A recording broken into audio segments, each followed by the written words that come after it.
ఏంటిలా పైన లేని వెన్నెలంతా నేల మీదకొచ్చినట్టు నువ్వుంటే చూడవా మంచువాన నన్ను ముంచెనంట వాన విల్లు మీద ఇల్లు కట్టినెవ్వరంట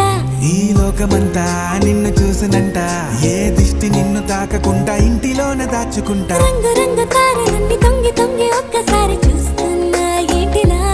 ఆ పైన లేని వెన్నెలంతా నేల మీదకొచ్చినట్టు